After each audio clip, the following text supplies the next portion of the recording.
Singkirkan, cepat singkirkan makhluk menjijikan ini. Hafa, pekiknya. Hafa bingung. Ia segera cari cara untuk menyingkirkan ulat bulu tersebut. Rashid terus berkata banyak hal yang membuat Hafa semakin panik. Cepat, hei cepat. Apa kamu ini seekor siput? Carilah dengan cepat. Cari apapun untuk menyingkirkan makhluk ini. Tandas Rashid. Hafa bingung. Dirinya terus mencari dan akhirnya ia tak menemukan apapun di sekitarnya. Ia lihat ke atas pohon dan ambil ranting di atas kepalanya. Patahkan. Ia pakai ranting itu untuk mengambil ulat dari atas pundaknya lalu perlahan jauhkan dari Rashid. Bisa terlihat Rashid tampak sangat geli dengan ulat bulu tersebut. Hafa sedikit lucu melihat ekspresi Rashid. Bahkan dari perawakannya saja dia terlihat begitu gagah dan berotot. Tahu-taunya sama ulat saja takut. Kenapa ketawa-ketawa begitu? Gak waras kamu. Udah cepetan buang ranting itu. Suruhnya. Akan tetapi Hafa masih ingin memainkan ranting berulat itu. Rashid mulai merasa tidak enak apalagi ketika melihatnya senyum-senyum seperti itu. Ngapain kamu heh? Tandas Rashid perlahan menjauh dari Hafa. Akan tetapi Hafa dengan cepat arahkan ranting itu ke arah Rashid. Lelaki itu pun memekik ketakutan. Hafa tertawa geli saat melihat tuannya sebegitu ketakutan. Lucu sekali rasanya, meski setelahnya ia langsung dimaki-maki oleh sang tuan. Bahkan ia diancam berkali-kali bakal dipotong gajinya saat itu. Hari ke hari Rashid semakin rajin untuk latihan berjalan dengan walkernya. Tempatnya latihan bukan lagi di rumah sakit, melainkan di halaman belakang rumahnya. Mereka jarang ke rumah sakit lagi semenjak beberapa minggu yang lalu. Tapi mereka tetap kontrol setiap sebulan sekali ke rumah sakit. Memberitahu kondisi terkini kesehatannya. Apakah ada perubahan atau tidak? Semakin hari pun Rashid semakin terbiasa dirawat oleh Hafa. Hingga tiba masanya suatu malam, Hafa memutuskan untuk pulang ke rumahnya. Rashid pun merasa tidak biasa dengan ini. Ia bahkan merasa jika Hafa melakukan itu karena bagian dari rasa marahnya padanya. Karena selalu bertindak tegas padanya. Kamu marah sama saya? Tanya Rashid. Enggak tuan. Saya cuma pulang sebentar kok tuan. Cuma 2 hari. Enggak akan lama-lama. Balas Hafa. Tapi kenapa tiba-tiba kamu minta pulangnya? Saya kira kamu marah. Ucap Rashid. Hafa entah kenapa jadi tersenyum mendengarnya. Tuan takut saya marah. Hafa balik tanya. Rashid sedikit kesal. Enggak. Masa iya saya takut? Sama pelayan macam kamu lagi. Dalih Rashid gengsi. Hafa tertawa. Saya pulang cuma untuk menjenguk ibu saya tuan. Katanya ibu saya lagi sakit. Saya cuma takut ibu saya kenapa-napa. Ucap Hafa. Sakit apa ibu kamu? Tanyanya lagi. Sakit. Kanker tuan. Ucap Hafa. Rashid melotot kaget. Kanker. Tanda seru petik 2. Kantong kering. Hafa kembali melanjutkan. Rashid mengusap wajahnya kesal. Ngelawak gak kira-kira, keluhnya. Hafa tertawa geli. Mungkin karena kecapean tuan. Jadi ibu saya ngedrop gitu kondisi badannya. Terus katanya juga ada hipertensinya. Kemarin adik saya udah panik aja. Sampai nangis-nangis. Katanya ibu saya pingsan waktu lagi kerja di rumah orang. Kan katanya kalau orang hipertensi gak boleh jatuh. Bisa-bisa pembuluh darahnya pecah. Kalau udah kayak gitu enggak akan ketolong katanya. Makanya saya khawatir jadi niat mau pulang sekarang. Jelas Hafa. Rashid merasa kasihan mendengarnya. Ia prihatin dengan keadaan ibunya.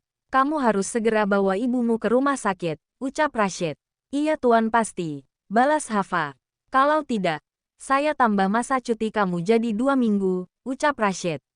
Hafa tersentak. Serasa salah dengar. Rashid balik tanya. Kamu enggak mau? Ya sudah saya tarik lagi ucapan saya, ucap Rashid. Tunggu dulu tuan. Tapi kenapa tuan menambah masa cuti saya? Bukankah seharusnya masa cuti saya itu cuma 5 hari selama 1 tahun? Tanya Hafa masih tidak percaya. Iya memang. Tapi saya juga berhak mengubah aturan yang sudah dibuat itu sesuka hati saya. Selama kamu menjadi pekerja saya.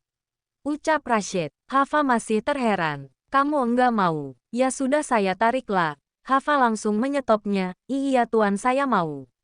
Saya sangat mau menerima masa cuti yang ditambah. Terima kasih tuan, ucap Hafa. Sama-sama, balas Rashid. Esoknya Hafa pun pulang ke rumahnya. Ia sudah disambut oleh Feby, adik satu-satunya. Waalaikumsalam kak. Kakak kok pulang? Apa jangan-jangan kakak enggak betah kerja di sana terus keluar? Atau kakak dipecat sama bosnya? Tanya Feby khawatir. Enggak dek, kakak dikasih cuti 2 minggu sama bos kakak. Ucap Hafa. Feby tersentak. Ye yang bener kak, gua baik banget sih kak bosnya. Jadi penasaran sama bosnya. Pasti ganteng. Tebak Feby. Sok tahu kamu. Tahu dari mana kamu bos kakak ganteng? Tanya Hafa. Di dalam hati ia berkata sebaliknya. Kok bisa tepat sasaran ya tebakannya? Ya nebak aja kak. Lagian kakak kan bilang sendiri kalau orang yang kakak rawat itu cowok Arab yang usianya sekitaran usia kakak. Cowok Arab menurut pemahamanku kan mancung-mancung. Ganteng terus badannya Apa sih? Mikir gak jelas kamu. Hafa langsung ngeloyor masuk. Ih kak, malah ninggalin. Feby merajuk. Ia ikut masuk ke dalam rumahnya. Mengikuti sang kakak yang berjalan masuk ke dalam kamar sang ibu. Feby mendadak langsung melotot saat melihat kakaknya berlari menuju sang ibu yang sudah tergeletak di bawah lantai, sebelah kasur. Ibu, pekiknya dan langsung mendekati mereka berdua. Ibunya masih setengah sadar ketika itu. Kamu enggak tahu dari tadi ibu jatuh? Tanya Hafa. Tadi ibu ada di kasur kokak. Aku enggak tahu ibu sampai jatuh begini, balas Feby. Ibu mau minum. Ucap Ratmi terbata. Iya bu, tunggu bentar. Ucap Feby langsung pergi mengambil segelas airnya. Feby kembali berkata, harusnya ibu tunggu Feby aja bu. Kalau mau minum, biar nanti Feby aja yang ngambil. Ucap Feby yang langsung memberikan segelas air itu pada kakaknya. Hafa segera dekatkan gelas itu ke depan mulut Ratmi lalu membiarkan sang ibu meminumnya. Setelahnya Ratmi berkata, kenapa kamu pulang nak? Tanyanya. Hafa cuti bu. Aku antar ibu ke rumah sakit sekarang ya. Bujuk Hafa. Enggak usah nak. Cuma masuk angin biasa. Sergah sang ibu. Enggak bu. Pokoknya Hafa anterin sekarang juga. Feb, kamu tolong pesanin driver mobil online ya. Pinta Hafa. Feby mengiyakannya. Saat itu juga sang ibu pun diantar ke rumah sakit terdekat sana. Hafa dan Feby menginap semalaman di sana. Malam harinya, Hafa dan Feby saling tidur bersebelahan di bawah lantai, mengampar tikar di ruang rawat sang ibu. Sedangkan Ratmi sendiri tidur di atas kasur. Lo udah diganti dengan Hafa dengan setia mendengar curhatan sang adik ketika itu. Aku tuh sering tahu kak menghindari anak buahnya Mang Karta yang gak bosannya bolak-balik ke rumah. Malah nawarin aku buat nikahin Mang Karta.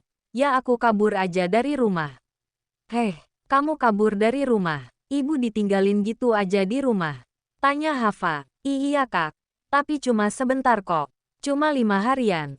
Terus aku balik lagi ke rumah. Terus tahu-tahu ibu udah sakit begini. Jelas Feby. Emang sisa hutangnya berapa lagi? Tanya Hafa. Sisanya 6 jutaan lagi kak, balasnya. Hafa hanya terdiam. Dirinya bingung karena uang yang ia peroleh selama 1 bulan ini belum cukup untuk melunaskan hutang ibunya. Apa aku enggak sekolah aja ya kak? Aku bantuin ibu kerja. Tanya Feby. Hafa langsung menolak. Enggak, jangan. Kamu gak boleh putus sekolah. Kamu mau jadi apa nanti? Udah biar kakak aja yang mikirin soal hutang ibu. Kamu fokus aja sekolah. Ucap Hafa. Ya terus gimana kak? Aku sekolah juga terus kepikiran soal ini. Apalagi ibu sekarang sakit dan tiap hari aku terus-terusan kabur dari preman-preman itu. Ucap Feby. Hafa ikut merasa sedih. Ia semakin bingung dengan keadaan ini. Kalau enggak, kakak boleh gak minjem uang ke majikan kakak? Tanya Feby. Hafa langsung menolak. Enggak, jangan ngaco deh kamu. Kakak enggak enak. Baru kerja 1 bulan udah minjem-minjem uang. Totalnya gede lagi. Ucap Hafa.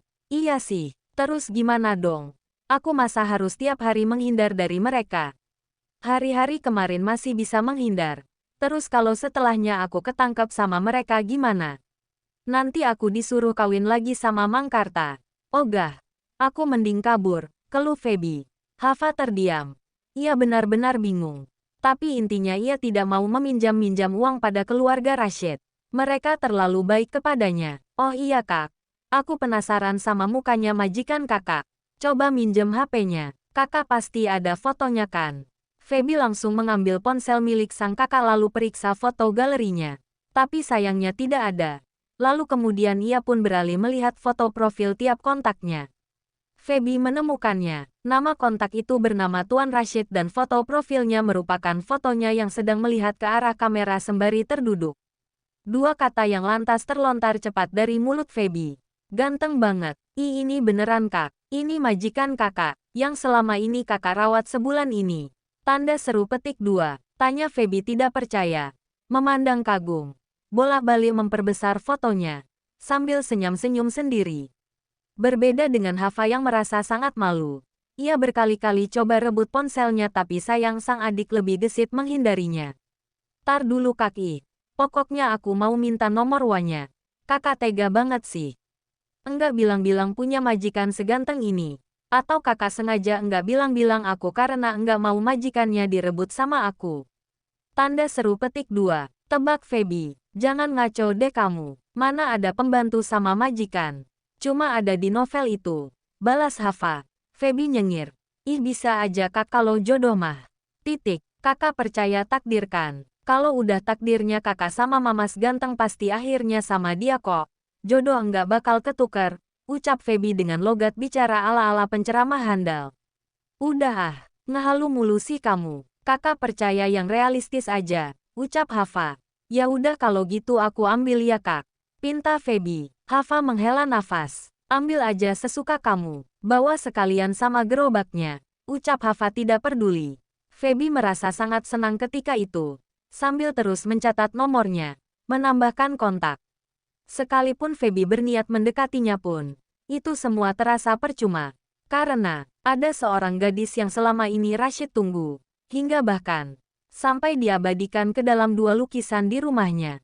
Itu sudah cukup menjadikan bukti. Kalau di hatinya, hanya ada gadis itu. Esok paginya, Hafa membeli bubur untuk ibu dan juga adiknya yang ingin berangkat sekolah hari ini. Feby sudah mandi duluan subuh tadi. Ia juga sudah berseragam lengkap dan bersepatu. Mereka saling makan saat itu. Berbeda halnya dengan sang ibunda yang masih terlelap tidur. Beli bubur di mana kak? Tanya Feby. Di depan. Kak, aku udah wabos kakak. Ucap Feby yang langsung membuat kakaknya tersedak parah. Feby cekikikan ketika itu melihat ekspresi sang kakak meski segera memberikannya minum. Katanya gak peduli. Kok nyampe keselak gitu? Jangan-jangan kakak naksir lagi? Tanya Feby. Enggak lah, ngaco mulu sih. Lagian Tuan Rashid enggak bakal peduliin nomor yang gak dikenal kayak kamu.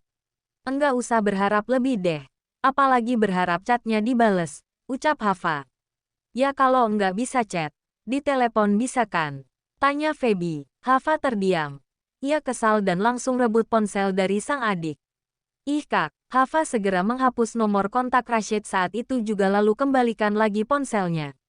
Feby pun ngambek. Ih kak, kok dihapus sih? Feby merajuk. Ia merengek tidak karuan hingga sang ibu pun terbangun dari tidurnya. Kalian kenapa? Feby kenapa nak? Tanya Ratmi. Mereka berdua pun tampak menyesal karena sudah membuat sang ibu terbangun. Enggak bu hehe. Ibu terusin aja lagi tidurnya. Ucap Feby tidak enak. Kamu belum berangkat sekolah? Tanya Ratmi. Nanti bu. Ini lagi makan dulu. Ucap Feby. Hafa enggak kerja? Tanyanya. Enggak bu. Aku dikasih cuti 2 minggu sama majikanku. Ucap Hafa. Lama banget. Emang enggak apa-apa libur sebanyak itu? Tanya Ratmi. Iya sih, tapi emang dikasih sama majikanku segitu. Hafa juga awalnya enggak percaya. Tuan Hafa emang baik kok bu. Makanya Hafa senang kerja sama mereka. Syukur deh ya Allah. Ibu ikut senang kalau gitu. Kamu tahu sendiri kan. Ibu selalu doa tiap malam buat kamu dan Feby. Supaya hidupnya diberi kemudahan dan kelancaran dalam menjalani setiap tugasnya. Ibu sampai nangis nak. Cuma buat doain kalian. Dan Hafa. Kamu jangan pernah ungkit lagi masa lalu kamu. Kamu anak yang baik nak. Ibu tahu banget kamu anak yang baik. Jangan sampai kamu seperti dulu lagi ya nak, ucap Ratmi. Hafa merasa sangat sedih dikatakan seperti itu.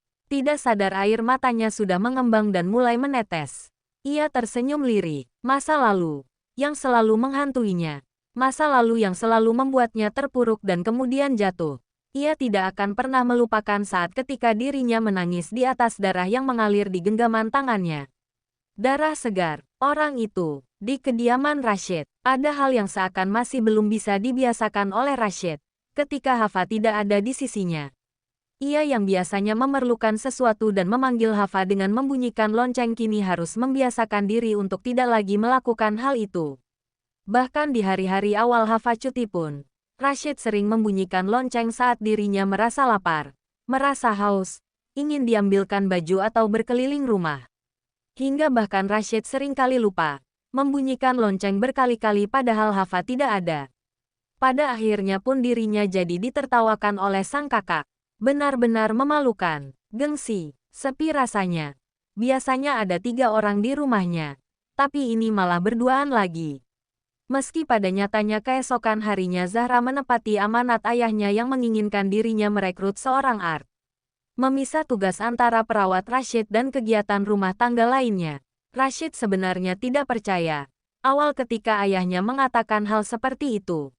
Apalagi belakangan ayahnya seperti menunjukkan bahwa dirinya masih memperdulikannya, terlepas dari semua pikiran buruk yang selama ini bersarang di kepalanya. Ia pun tahu, di situasi seperti ini, ia seakan dipojokkan oleh keadaan dan memintanya untuk segera meminta maaf pada sang ayah. Di suatu malam, Rashid bermimpi buruk. Ia pun terbangun tiba-tiba dalam kesendirian malam yang sunyi itu. Bahkan keringat tampak menggelincir dari ujung pelipisnya. Ia usap. Dirinya menghela nafas berkali-kali dan segera dudukkan tubuhnya. Ia merasa kering tenggorokannya. Dirinya juga merasa malas keluar dari kamarnya. Segera saja bunyikan lonceng. Di saat ia membunyikan, di saat itu juga dirinya langsung mengusap wajahnya dan mengacak rambutnya kesal. Kenapa sih aneh banget? Kenapa juga aku terus mengingatnya? Tidak bisakah aku menerima kenyataan kalau dia sedang cuti? Batin Rashid kesal. Rashid pun pada akhirnya memaksa diri untuk terus tidur. Ia jatuhkan kembali tubuhnya ke atas kasur dan tutup wajahnya dengan bantal. Paksa pejamkan matanya. Seminggu berlalu. Ibu Hafa yang sudah agak lebih sehat segera pulang ke rumah.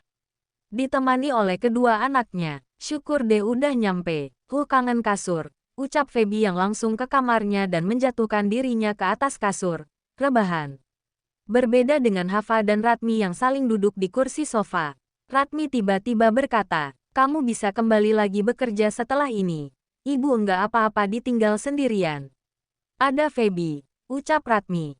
Enggak bu. Hafa masih seminggu lagi kok cutinya. Ibu enggak usah khawatir. Pokoknya selama seminggu itu Hafa akan merawat ibu. Ucap Hafa tersenyum. Tiba-tiba saja teleponnya berbunyi. Tak disangka-sangka ternyata itu dari Rashid. Hafa pun segera menerima teleponnya. Halo. Assalamualaikum tuan. Tanyanya. Waalaikumsalam. Bagaimana keadaan ibu kamu?